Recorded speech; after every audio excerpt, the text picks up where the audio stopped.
Consider this example.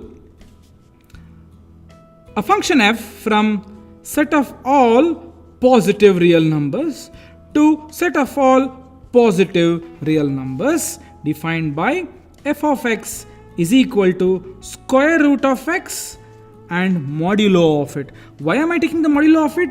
If you don't take modulo, it gets a little confusing. You see, square root of 4 can be both plus 2 and minus 2.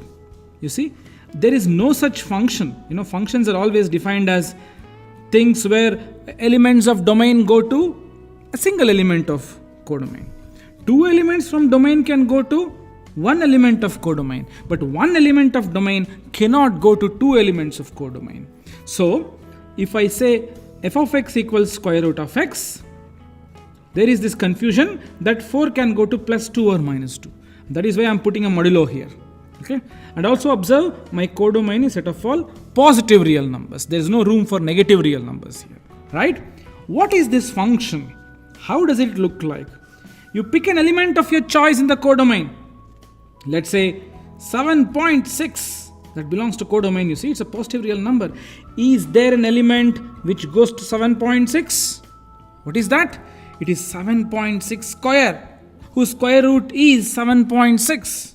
So you pick any element here. Why? There exists an x such that f of x is equal to y.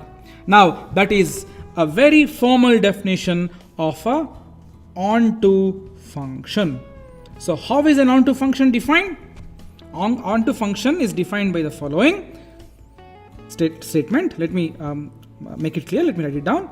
For every element y in the codomain, there exists some x in the domain such that f of x is equal to y.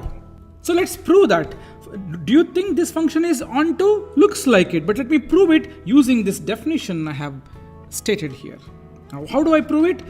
Pick any element y from the codomain R plus.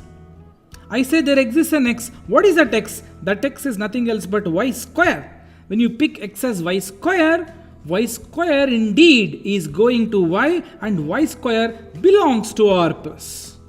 And it is going to y as per our requirement. So every element has a pre-image, and hence the given function is indeed onto.